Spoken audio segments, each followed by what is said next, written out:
Why does the prospect of your own unmitigated company terrify you so deeply that you continuously choose the exhausting, parasitic noise of the crowd over the sanctuary of your own silence? You claim you want peace, yet the moment the external chatter fades, an unbearable anxiety creeps into your chest, forcing you to look for any distraction, any trivial message, or any superficial validation to fill the sudden void. This fear is not of the world outside, but of the unmasked confrontation with your own unresolved shadow, the chaotic, primal aspects of yourself you have spent a lifetime burying beneath a carefully constructed persona. You have conditioned your ego to believe that to be accessible is to be safe, and so you remain a psychological hostage to people who drain your psychic energy, trading your sovereignty for a counterfeit sense of belonging. The truth you must face is that choosing to step away from the social collective is never merely a matter of physical isolation. It is a declaration of war against the psychological dynamics that rely on your predictability. When you decide to withdraw into solitude to protect your mind, the individuals who once exploited your constant availability will inevitably project their own insecurities onto your absence, attempting to pull you back into the cycle through guilt and emotional manipulation. This creates a profound internal crisis, a paralyzing tension where you begin to doubt your own motives, wondering if you are simply cold, selfish, or broken. To endure this isolation without fracturing your spirit, you must learn the rigorous discipline of protecting your internal boundaries from both external parasites and your own internalized need to please. What follows is not a comforting guide to modern self-care, but a painful, necessary awakening. A blueprint to anchor your consciousness so deeply within the self that no collective storm can ever destabilize you again. 1. Solitude is not isolation. Your frantic terror of being alone is not a desire for connection, but a desperate, white-knuckled flight from the wreckage of your own inner world. You crowd your calendar, leave the television running in an empty room, and reflexively reach for your phone the exact second silence threatens to settle, all because you cannot endure the architectural rot of your own unexamined psyche. Society has conditioned you to view physical isolation as a pathology, a social failure to be corrected by relentless manic networking. So you obey, dragging your exhausted consciousness into rooms filled with people you do not respect, engaging in a performance of artificial warmth just to escape the terrifying judgment of your own quiet mind. You call this survival, but it is a slow, decorative suicide of the self. The collective hive mind has taught you to treat isolation as an enemy, blinding you to the structural truth that isolation and solitude are entirely different psychological landscapes. Isolation is the passive, bitter state of an ego that feels rejected by the outer world, marooned on an island of its own unhealed resentment. Solitude, conversely, is the deliberate, sovereign withdrawal of psychic energy, away from the parasitic demands of the social game and back toward the structural core of the self. When you confuse the two, you run from the very medicine that could cure your chronic exhaustion. You remain trapped in a reactive loop, mistaking the noisy, superficial friction of the crowd for actual vitality, completely unaware that your constant social availability is draining the very fuel your soul requires to mature. When you refuse to withdraw, your ego becomes completely enmeshed with your persona, the social mask you wear to purchase a fragile, fleeting sense of safety and applause from the collective. You become so practiced at playing the agreeable friend, the hyper-available worker, or the self-sacrificing martyr that you lose the ability to track where the mask ends and your genuine nature begins. This total dependency on external validation creates a profound psychic vulnerability. Because your identity is entirely outsourced to the fluctuating whims of the crowd, you live in a state of low-grade, perpetual paranoia, constantly adjusting your behavior, your opinions, and your emotional tone to avoid the catastrophe of being disliked. You are not a free individual. You are a carefully managed commodity. True solitude demands that you intentionally strip away this defensive armor, which is precisely why it feels so agonizingly uncomfortable at first. The moment you close the door and silence the notifications, the artificial lights of your persona go dark, forcing you to sit in the pitch-black reality of your raw, subjective experience. Without the constant noise of others to distract you, The internal psychic ledger must finally be balanced. Your long-buried grief, your unvarnished envies, your biting hypocrisies, and the terrifying realization that you have wasted decades living a script written by strangers all bubble to the surface of your consciousness. This is the confrontation with the shadow, the dark, unintegrated basement of your mind that you have spent your entire life running from. Your immediate instinct during this psychological crisis will be to abort the process, to break the silence, and to flee back to the familiar comfort of your social distractions. Your ego will scream that this inward looking is dangerous, selfish, or profoundly depressing, inventing any plausible justification to get you to turn the noise back on. But if you capitulate to that panic, you merely solidify your own internal captivity. You confirm that your mind is a hostile territory you are too weak to govern. The discomfort you feel in solitude is not evidence that something is broken within you. It is the friction of your authentic self trying to break free from the suffocating grip of your social programming. Consider the sheer amount of psychic energy you waste every single day simply trying to manage how other people perceive you. You ruminate for hours over a minor criticism. You over-explain your boundaries as if you are a criminal begging for a pardon, and you say yes to commitments that make your stomach turn with resentment. Every one of these knee-jerk reactions is a massive hemorrhage of your life force. Jungian psychology recognizes that the human psyche operates as a closed energetic system. When you scatter your focus across 100 superficial interactions just to keep the peace, you leave absolutely no energy for your own internal development. You leave your inner house completely abandoned, cold and dark. Solitude is the deliberate act of reclaiming that scattered energy, pulling it out of the hands of the opportunists and the emotionally needy, and locking it safely inside your own psychological borders. It is the practice of becoming intentionally unavailable, not out of a childish desire to punish others, but out of a mature, urgent necessity to preserve your own sanity. When you choose this sacred withdrawal, you finally stop acting as an emotional utility bill for people who only value you for your compliance.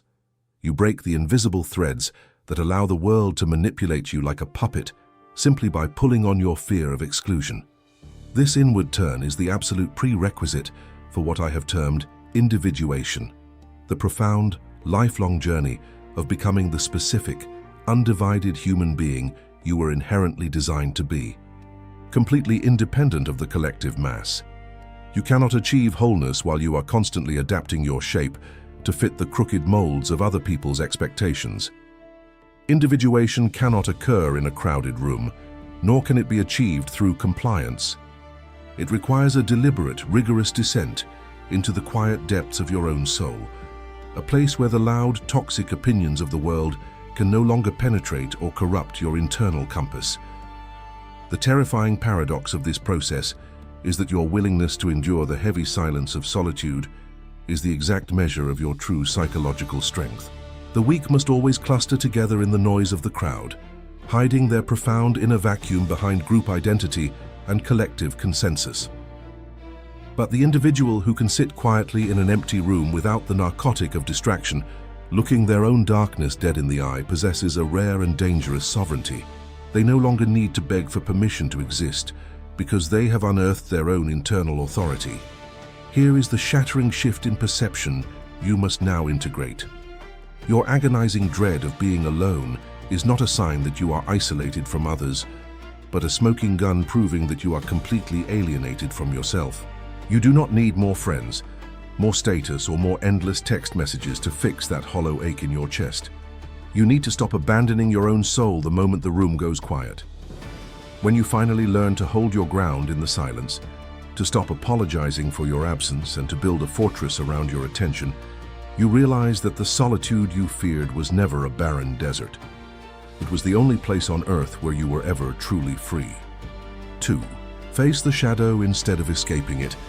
Your frantic pursuit of moral purity and social approval is not a virtue, but a desperate, white-knuckled flight from the dark, unintegrated architecture of your own soul.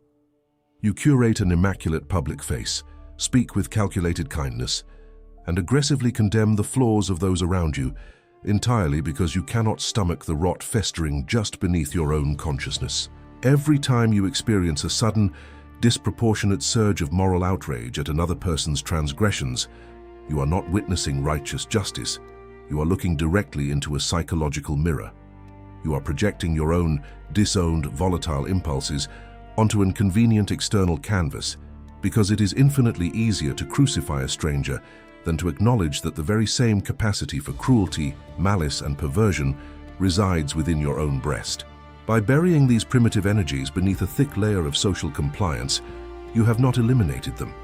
You have merely given them a hidden, autonomous life where they can operate outside your conscious control. The civilized facade you maintain, your persona, is an exhausting psychic tax that leaves your deeper self utterly starved and structurally fragile. You live in perpetual anxiety, constantly looking over your shoulder, terrified that a single unfiltered remark, a sudden outburst of anger, or an unseemly desire will break through your defense mechanisms and expose the hidden predator you pretend does not exist. This internal split creates a state of chronic psychological warfare, an unremitting tension where your conscious ego is endlessly trying to suffocate the shadow, that vast subterranean reservoir of everything you have deemed unacceptable, shameful, or dangerous since your earliest childhood. You believe that by ignoring this darkness, you are keeping yourself safe and good. But the absolute reverse is true.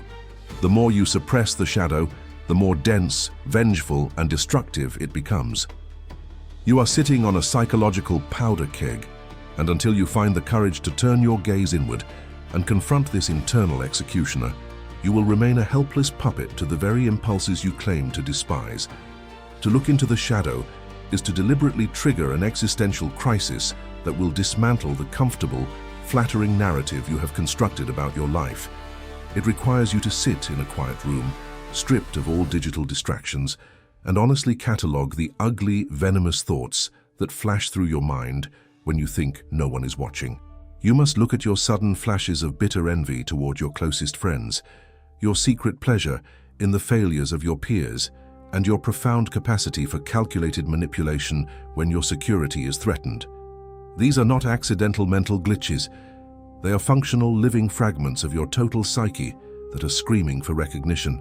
The excruciating discomfort you feel when these realizations surface is the necessary death of your idealized self-image, a painful breaking of the ego that must occur before any true psychological maturity can begin.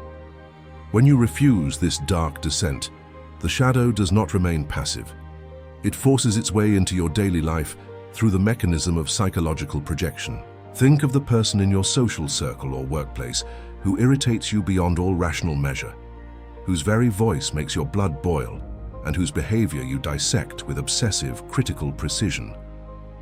That individual has become a living screen for your unconscious mind. The specific traits that provoke your deepest disgust are the exact qualities you possess but have violently repressed because they threaten your fragile self-esteem. Your intense hatred of their arrogance, their selfishness, or their weakness is nothing more than your own disowned shadow, screaming back at you through an external medium. You are trapped in an optical illusion of your own making, fighting phantom battles with strangers when the real antagonist is locked inside your own skull. This defensive blindness has catastrophic consequences for your relationships, transforming your life into a series of repetitive, toxic cycles that you foolishly blame on bad luck or manipulative people. Because you cannot tolerate your own inner chaos, you unconsciously seek out partners, friends, or environments that will play out the exact dramas your shadow requires to express itself. You find yourself repeatedly betrayed, consistently taken advantage of, or perpetually surrounded by conflict. Yet you refuse to see that you are the invisible architect of your own misery. You pull the strings of these destructive dynamics from the dark corners of your unconscious mind, using others to act out the primitive, aggressive, or needy impulses your conscious ego is too cowardly to claim. Until you make the unconscious conscious, it will direct your life and you will call it fate. The modern world actively conspires to keep you in this state of fragmented, infantile blindness, offering you an endless menu of tribal identities and righteous crusades to distract you from your internal decay. It invites you to join ideological factions where you can comfortably locate all evil in the opposing political party, the rival social class, or the toxic culture outside your borders. This collective groupthink is a highly sophisticated form of mass neurosis. It allows thousands of individuals to gather together and collectively project their shared shadow onto a designated scapegoat. In these echo chambers, you are granted permission to unleash your darkest, most sadistic impulses under the banner of virtue and social justice. You feel an intoxicating sense of power and righteousness, but it is a counterfeit illumination that leaves your soul completely hollowed out, transforming you into a mindless cell of a destructive collective beast. True psychological freedom, what I call the process of individuation, demands a total and unconditional withdrawal of these convenient projections. It requires the brutal, sobering realization that the line dividing good and evil cuts directly through your own heart, not through a social collective or an ideological boundary. You must stop pointing fingers at the world and look down at your own hands, acknowledging that under the right psychological pressures, you are fully capable of the very atrocities you condemn on the news. This realization is profoundly humiliating. It strips you of your comforting moral superiority and leaves you standing naked before your own conscience. Yet, it is precisely within this state of radical humility that your true internal authority is born, because you are no longer fighting an imaginary war against an external enemy. You are finally taking responsibility for the totality of your own being. Integrating the shadow does not mean giving in to your darkest impulses or becoming an immoral monster. It means bringing these repressed energies into the light of conscious awareness so they can be tamed and utilized. When you completely cut off your aggression, your ambition, or your raw instincts, you do not become a saint. You become an impotent, harmless caricature of a human being, entirely vulnerable to the first real predator that crosses your path. A harmless man is not a good man. A good man is a very dangerous man who has his darkest capacities under absolute conscious control. By acknowledging your shadow, you recover the vital life force, the fierce boundary-setting capability, and the primal creativity that you locked away in the basement of your mind. You cease to be a fragile, reactive leaf blown about by social anxiety, and you become a dense, integrated force capable of standing unshakable in the face of any psychological storm.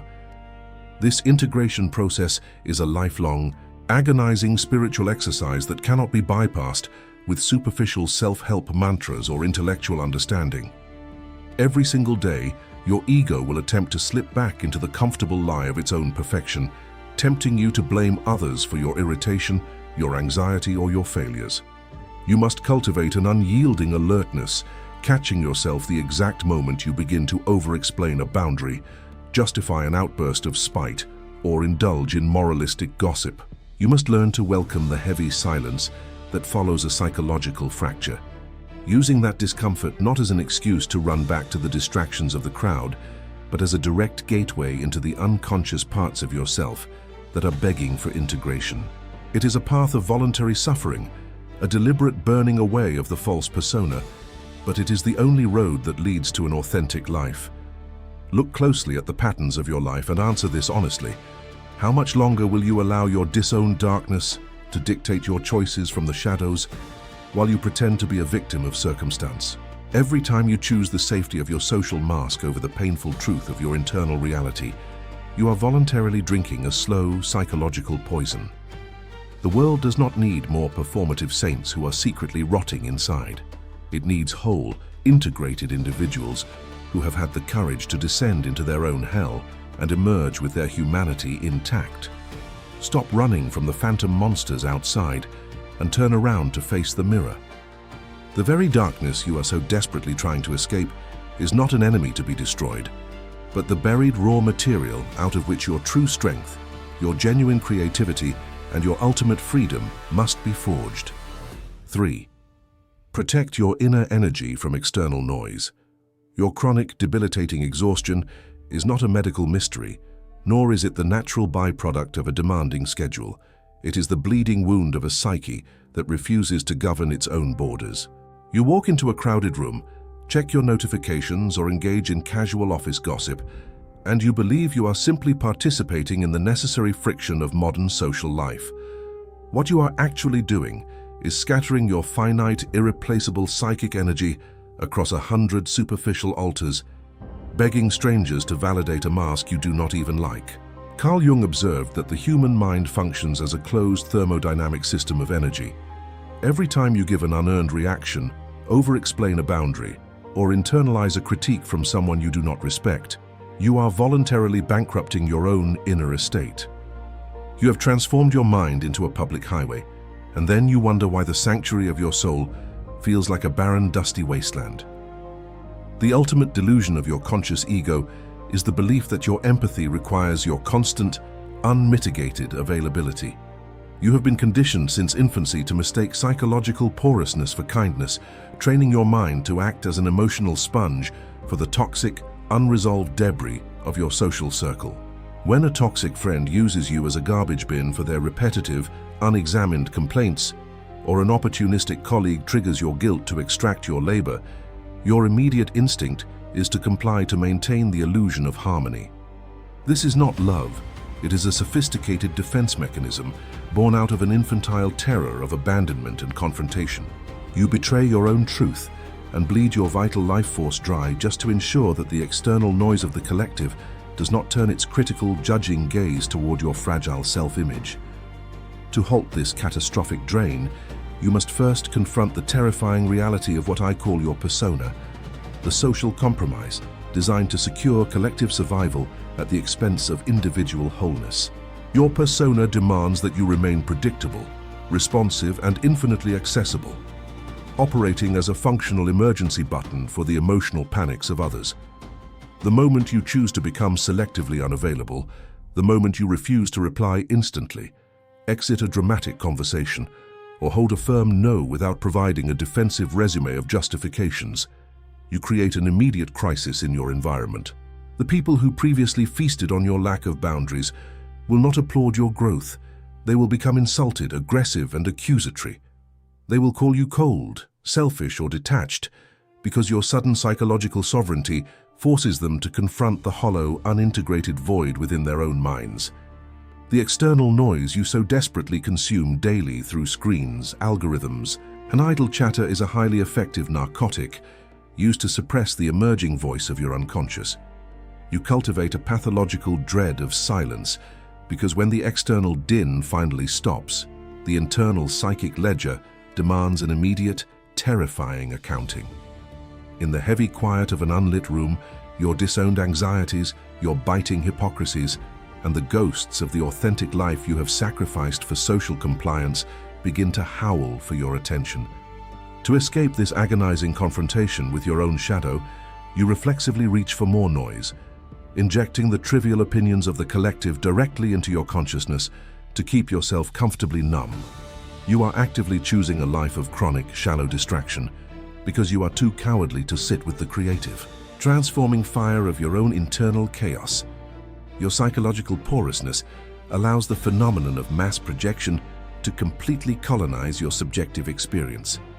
When you fail to build a dense, unshakable wall around your psychic energy, you become a blank cinema screen for the disowned shadows of the people around you. Manipulative, opportunistic individuals possess an instinctual predatory capacity to detect a mind that lacks internal authority.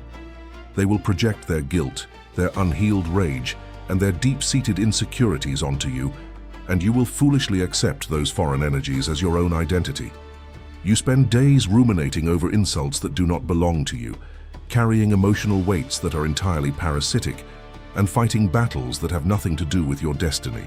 You have outsourced your psychological sovereignty to a chaotic committee of strangers, transforming your internal world into a battleground of conflicting collective demands.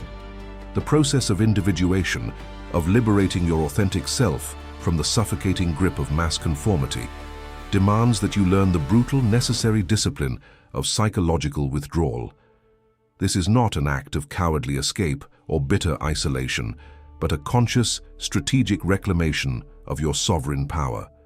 You must recognize that your attention is the single most valuable currency your psyche possesses, and that to distribute it indiscriminately is an act of profound self-betrayal.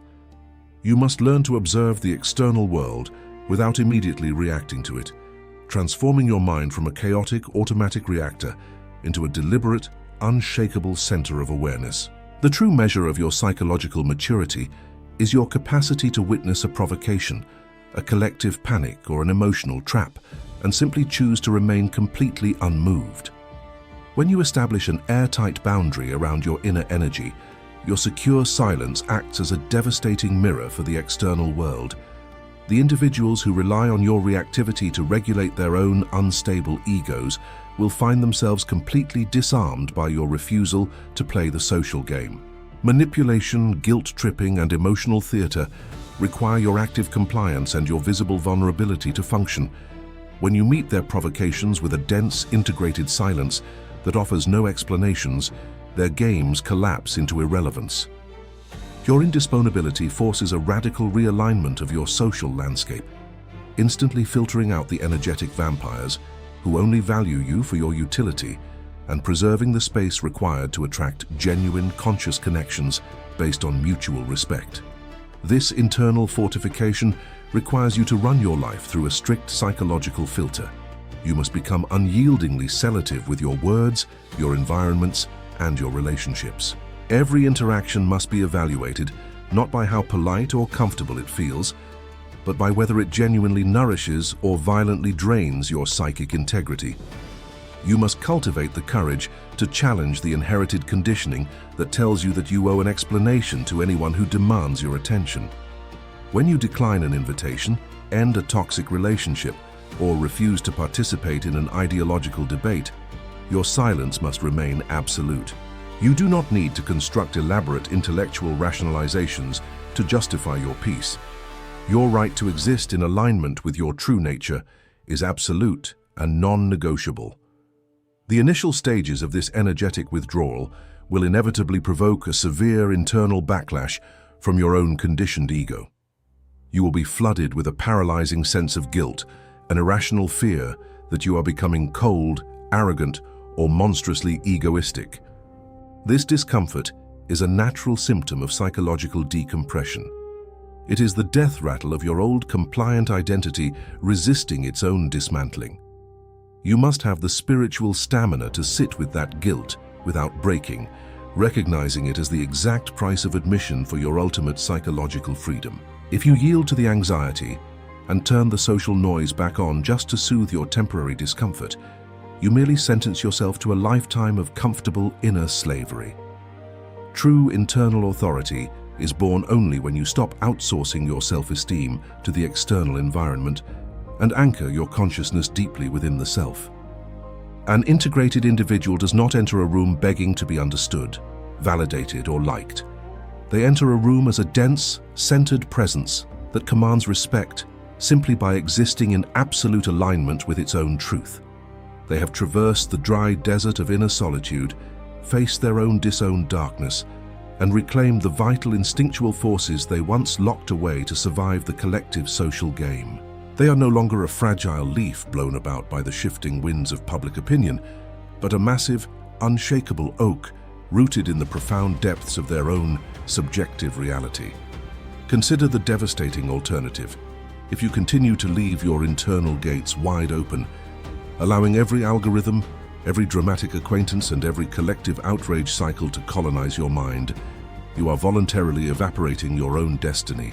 You will wake up at the end of your life only to discover that you have lived a completely derivative existence, an edited caricature of a person constructed entirely out of other people's anxieties and demands. Your mind is the sacred laboratory where your individual meaning must be forged. If you allow it to be flooded with the cheap, generic noise of the world outside, your authentic self will remain forever unborn. The boundary you refuse to set today is the exact location where your soul will be slowly, quietly executed tomorrow. The small daily gestures of boundary setting are the actual brick and mortar of your psychological fortress. It begins when you deliberately choose not to check your phone first thing in the morning, preserving the untainted sovereign space of your awakening mind before the collective noise can dictate your emotional tone. It continues when you sit through an uncomfortable silence in a meeting or a social gathering without offering a nervous, placating remark to rescue the room from its own tension. Every time you consciously choose to withhold an instinctive, reactive comment, you are practicing the high art of containing your psychic energy within your own internal system. You are teaching your ego that it does not need to participate in every fire it did not start. As your energetic sovereignty deepens, you will witness a fascinating psychological paradox. The less available you are to the superficial noise of the world, the more magnetic and dense your actual presence becomes. Pessoas whose lives are scattered across an infinite sequence of reactions possess a thin, watery presence. They enter a space and are instantly absorbed by the existing environment. But the individual who preserves their inner energy creates an immediate atmospheric shift simply by walking into a room. Their silence is not a vacuum of passivity, but a heavy, uncompromised gravity that forces others to moderate their behavior, drop their false masks, and speak with unexpected honesty. You do not need to fight for space when you are entirely anchored in your own center. This unyielding selectivity will undoubtedly cost you relationships, invitations, and the superficial approval of the collective, and you must welcome that loss as an act of profound psychological purification. The people who exit your life when you stop providing them with free emotional labor are simply revealing that they never loved you. They merely loved your compliance. Do not mourn their departure. Their absence is the clean air your psyche requires to heal its chronic exhaustion. The loneliness you may feel in the aftermath of these ruptures is not a pathology to be cured, but the sacred silence of a construction site where a new, unshakable identity is being built from the inside out. Look me in the eyes through the lens of your own conscience and answer this definitive question. How much longer will you allow your precious life force to be distributed like a free public commodity to an ungrateful world while your inner self starves in the dark?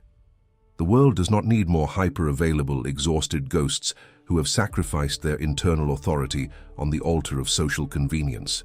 It needs integrated, sovereign individuals who know the absolute value of their own silence and have the fierce, unyielding courage to protect it at all costs. Your small, fragile break of perception occurs the moment you realize that closing your doors to the noise of the world is not an act of hostility against others, but the ultimate non-negotiable act of fidelity to your own soul. 4. Build a strong relationship with your inner self.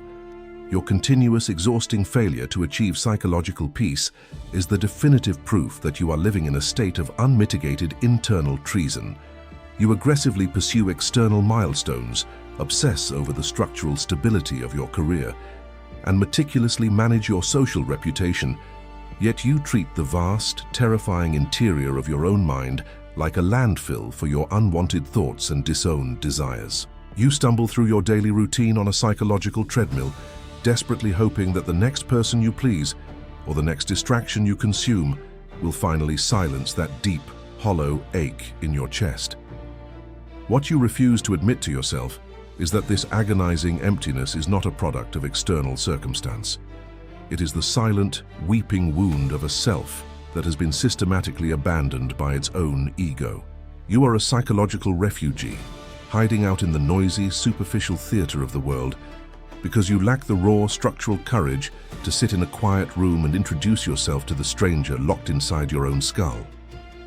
The civilized entity you present to society, your meticulously constructed persona, is not your authentic identity. It is a highly sophisticated defensive transaction designed to purchase safety from the collective at the absolute expense of your personal wholeness. From your earliest childhood, you are violently conditioned to believe that your subjective experience was invalid unless it was approved, labeled, and licensed by an external authority figure. You learn to mute your genuine reactions, suppress your primitive rages, and edit your instinctual desires, burying them deep within the subterranean vault of the unconscious, just to ensure you remained predictable and useful to the herd. This systematic self-betrayal has rewired your mind into a permanent prison camp. By prioritizing the fragile harmony of your social relationships over the uncompromising demands of your inner nature, you have created a catastrophic internal split that breeds chronic anxiety, existential panic, and a paralyzing sense of personal fraudulence. To initiate a genuine relationship with your inner self, you must first survive the brutal, devastating realization that your conscious ego is not the absolute master of its own psychological house. You pride yourself on your rationality, your willpower, and your conscious choices, yet you are repeatedly blindsided by sudden outbursts of irrational anger, waves of unprovoked depression, and a chronic inability to break free from self-sabotaging behavioral patterns. These disruptive phenomena are not accidental neurological misfires. They are the autonomous living forces of your unconscious mind launching a violent coup against your tyrannical self-delusion. The psyche is a self-regulating energetic system, and when you spend decades starving the inner self to feed the social mask, those repressed energies will inevitably mutate into symptoms that shatter your life from the dark. The agonizing discomfort you feel when your life unravels is not a tragedy to be medicated. It is the vital, correcting hand of the unconscious trying to pull you back from the abyss of total self-alienation. This rigorous psychological reconciliation demands that you completely dismantle your pathological addiction to over-explaining your existence to the outside world. Every time you compulsively justify your emotional boundaries, rationalize your choices to people you do not respect, or beg an external critic to understand your motives, you are performing an act of psychological submission. You are implicitly stating that your internal reality is illegal until it receives a public pardon. This desperate infantile craving for validation is a poorly healed psychological wound inherited from an environment that routinely disqualified your childhood sensitivity. Until you develop the spine to hold an internal conviction or a definitive no without providing a defensive resume of justifications, you will remain a helpless commodity to be discarded the exact moment you cease to be useful to others. The path to internal intimacy requires a deliberate, terrifying confrontation with what I have termed the shadow, that dense, volatile basement of your psyche where you have locked away every trait you deem too dangerous, shameful, or incompatible with your social mask. When you look at the individuals who trigger your deepest, most visceral disgust, you believe you are making an objective moral judgment. The truth is infinitely more humiliating. You are looking directly at your own disowned shadow projected onto an external canvas. The specific arrogance, selfishness, or weakness that makes your blood boil in another is the exact quality you possess but have violently repressed because your fragile ego cannot tolerate its own complexity. As long as you remain blind to this optical illusion, you will spend your life fighting phantom battles with strangers, completely oblivious to the fact that the real executioner is pulling the strings from inside your own unconscious mind. You must understand that a relationship with the inner self is completely impossible without a radical, unconditional commitment to psychological integrity. Integrity is not a set of polite, generic moral codes given to you by society. It is the uncompromising ability to maintain an internal line of truth even when it causes massive conflict in your external environment. It means that when your deepest intuition tells you that a relationship, a career, or a social circle is toxic, you trust that feeling implicitly, without demanding a rational, scientific proof to justify your departure. It requires you to endure the terrifying isolation of being completely misunderstood, criticized, or even rejected by the collective because you refuse to fragment your soul to keep a room comfortable. A human being who has achieved this level of integration does not beg for space. They occupy it with a heavy, unshakable density that evokes immediate respect without raising their voice. The modern world actively conspires to prevent this internal alignment, offering you an endless stream of digital noise, group identities, and superficial outrage to keep your mind turned permanently outward. Society does not want whole, self-reflective individuals. It wants predictable, hyper-reactive consumers who are easily managed through algorithmic fear and collective guilt. When you surrender your attention to this chaotic public din, you are participating in a sophisticated form of mass auto-abandonment.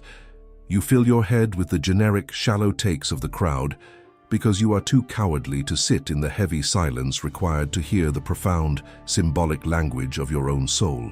You choose to live as a derivative product of your environment, an edited caricature of a person, rather than face the creative, terrifying responsibility of your own individual destiny.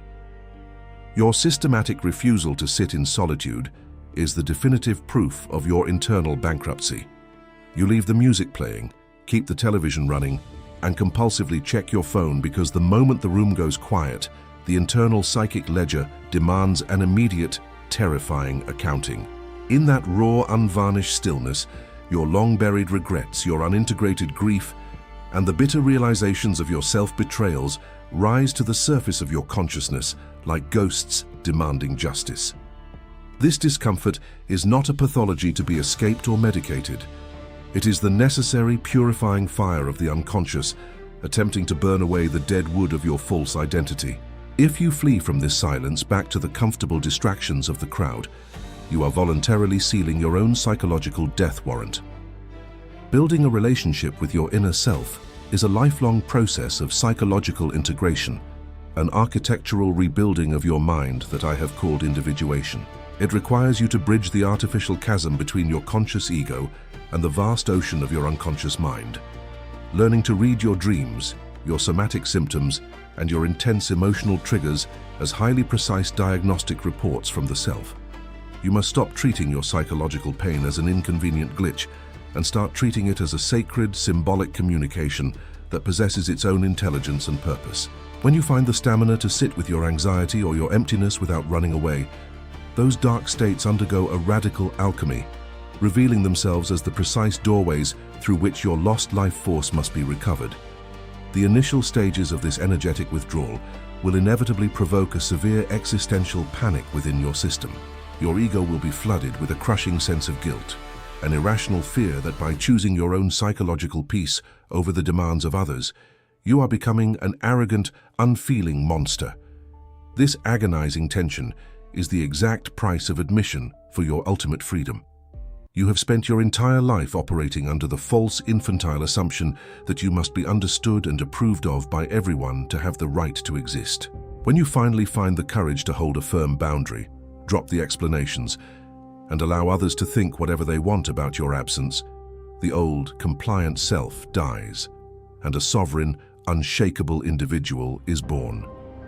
Look closely at the repetitive, exhausting cycles of your life and integrate this devastating truth. You are not a victim of a cruel world, but the invisible accomplice in your own psychological destruction.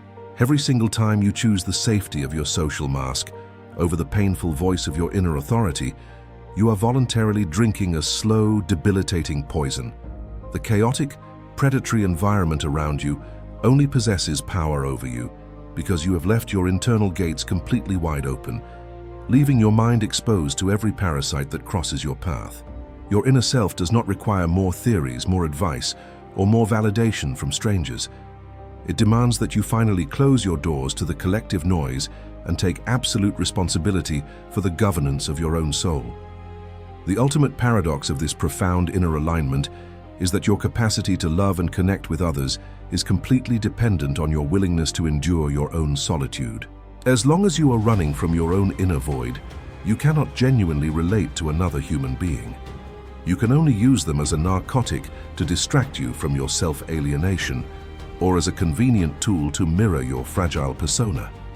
You transform your relationships into a series of codependent power struggles, demanding that others heal the wounds you are too cowardly to face yourself. But when you are fully anchored in the self, when your internal authority is consolidated, your connections with the world undergo a radical mutation. You no longer speak to be approved, you speak to be true, and your presence becomes an uncompromised magnetic force that alters the entire psychological gravity of any room you enter. 5. Return to the world without losing yourself. Your long, painful withdrawal into the sanctuary of your own silence was never meant to be a permanent, cowardly evasion of reality, but a necessary gathering of your scattered life force. You closed your doors, muted the generic panics of the collective, and looked directly into the dense architecture of your own shadow because your soul was quite literally suffocating under the weight of a hyper-available, compliant identity. But now, as you stand at the edge of your deliberate isolation, a new and far more insidious anxiety begins to paralyze your system. You look out at the noisy, chaotic theater of human relationships and realize that the fortress of self-knowledge you constructed in the dark is about to be violently tested by the predatory currents of the social game.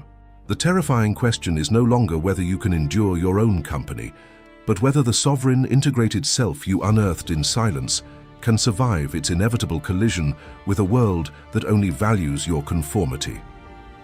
Paragraph 2. The ultimate delusion of your emerging internal authority is the infantile belief that you can preserve your psychological integrity only by remaining permanently detached from the collective.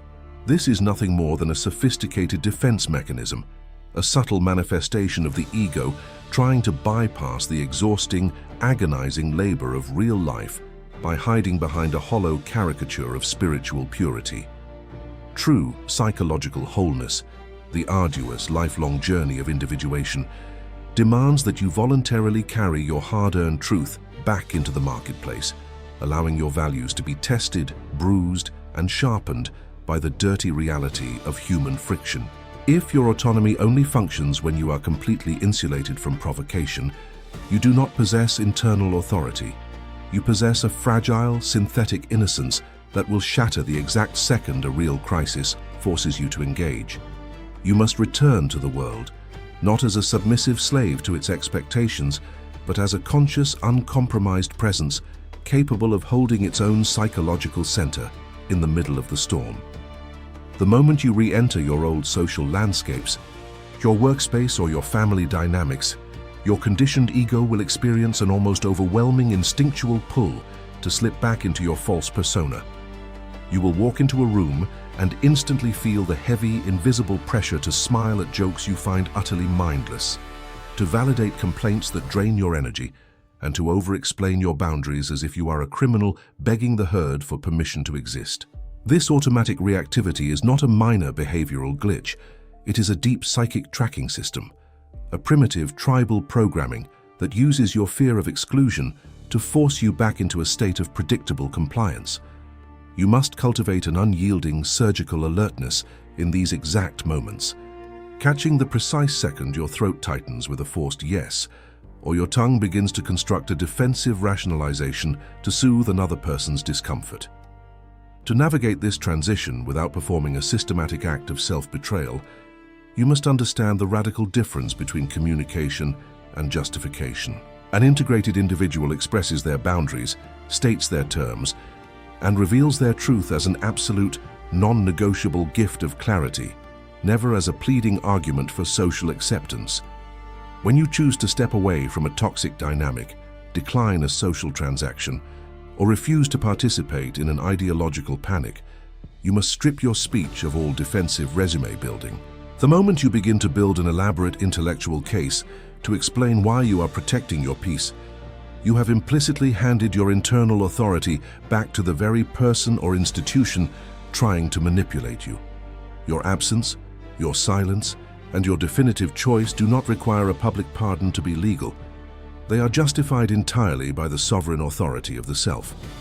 As you position yourself with this uncompromised density, you will inevitably trigger a severe psychological crisis in the people who are accustomed to exploiting your hyper-availability. Pessoas who use you as an emotional emergency button or a blank cinema screen for their disowned projections will find your sudden indisponibilidad entirely intolerable. They will not celebrate your psychological maturity. They will attack it, launched from the dark corners of their own unintegrated shadows. They will accuse you of being cold, arrogant, distant, or profoundly changed, deploying sophisticated scripts of collective guilt to manipulate you back into your old, useful role.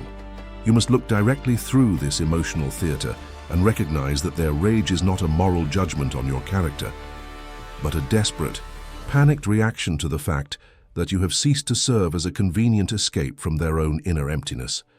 To withstand this collective backlash without fracturing your spirit, you must consciously transform the very nature of your persona from a suffocating prison into a functional, flexible instrument of consciousness.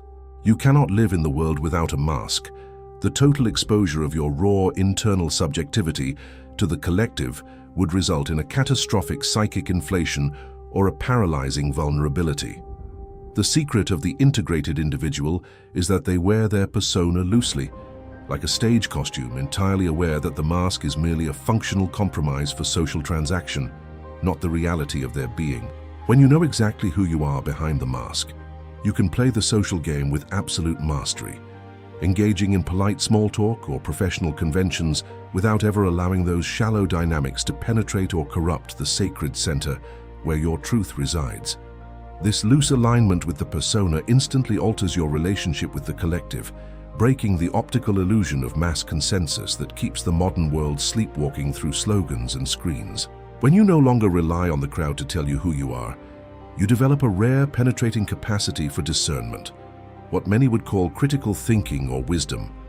You walk through the noisy marketplace of modern ideologies, and you see right through the manufactured manufacturing of consent, recognizing that the loud, aggressive certainties of the masses are merely a mass neurosis designed to avoid the terrifying responsibility of individual consciousness. You stop being a passive consumer of borrowed opinions and become an active, grounded seeker of reality, entirely comfortable standing in the desert of being completely misunderstood by a culture addicted to surface-level performance. Consider the profound magnetic gravity you begin to emanate when you return to the world on these uncompromising terms. A human being who has integrated their shadow, unified their internal fractures, and ceased to beg for validation possesses a density that cannot be faked or imitated. You do not need to raise your voice, demand attention, or engage in aggressive dominance displays to command respect. Your absolute internal coherence communicates everything before you even open your mouth. You walk into a room, and your secure silence acts as a heavy, uncompromised atmospheric force that destabilizes the false masks of those around you. You force others to drop their performative games, moderate their reactivity, and confront their own internal noise simply by refusing to dance to the chaotic music of their insecurity. This energetic density acts as an automatic, highly precise psychological filter for your relationships, initiating a radical realignment of your social reality. The opportunistic manipulators, the codependent parasites, and the shallow flatterers who thrived on your old porous boundaries will find your new presence fundamentally incompatible with their survival, and they will quietly drift away into the dark. You must welcome their departure, not as a tragic loss or a personal failure, but as a clean, necessary purification of your psychic landscape. By refusing to provide free emotional labor to those who only value your utility, you clear the structural debris required to attract a completely different quality of connection. Authentic, integrated individuals who are capable of relating to your depth because they have had the courage to conquer their own. The most dangerous trap you will face on this return journey is the recurring temptation to indulge in a subtle, intellectual arrogance. Because you have descended into your own hell and emerged with an authentic identity, you will look at the sleepwalking masses, with their unexamined lives and algorithmic addictions, and feel an intoxicating rush of inflation, mistaking your psychological integration for cosmic superiority. This arrogance is a direct trap laid by the ego to pull you right back into the grip of the shadow. You must remember that the capacity for collective stupidity, for blind conformity, and for brutal cruelty resides within your own heart just as clearly as it does in the crowd outside. True integration does not disconnect you from humanity. It deepens your radical humility, allowing you to witness the blindness of the world and recognize it as an extension of the same darkness you must tame within yourself every single day. Every interaction you engage in upon your return must be treated as a rigorous, deliberate exercise in containment, a spiritual practice of keeping your psychic energy firmly inside your own system. When you witness an online outrage cycle, a manipulative provocation from a colleague, or a dramatic family crisis that does not belong to your individual destiny, you must train your ego to remain completely stationary. You must look at the bait being dangled before your unhealed wounds and consciously choose not to react, transforming that impulsive life force into raw awareness. This containment is the literal definition of power. It is the act of keeping your field of force so tightly sealed that the external world can no longer insert its hooks into your mind or dictate your internal emotional weather. The small daily friction of maintaining this internal axis in a world built on auto-abandonment is where your ultimate sovereignty is forged. It is a path of voluntary suffering, a continuous, intentional burning away of the desire to be comfortable, liked and validated by a distracted culture. But it is the only road that leads to an authentic life, a life where you are the sole author of your narrative, entirely anchored in the symbolic center of the self. When you can walk through the loud, predatory noise of the collective and remain entirely true to your own hard-earned truth, you realize the profound, liberating depth of what it means to be in the world, but not of it.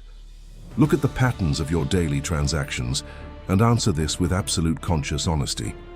How many times today have you already edited your voice, compromised your boundaries, or offered an unearned explanation just to keep a room comfortable? Every single concession you make to purchase a cheap, temporary peace from the collective is a direct, violent betrayal of the inner self you claimed to love. The world outside does not require more hyper-available, exhausted ghosts who have sacrificed their internal authority on the altar of social convenience. It requires whole, integrated individuals who know the precise value of their own presence and possess the fierce, unyielding spine to protect it at all costs. Your final, shattering break of perception occurs the moment you realize that returning to the world without losing yourself is not an act of defensive warfare against others, but a permanent, absolute commitment of fidelity to your own soul. You close your gates to the noise not out of hatred for humanity, but because you understand that your authentic life force is a limited, sacred currency that must never be squandered on what does not expand your consciousness. Go back into the crowd, put on your loose persona and play the social game with absolute mastery, but never again leave your internal house cold and dark. Hold your center, preserve your silence, and let your integrated presence be the uncompromised light that forces a fractured world to realign itself around your truth.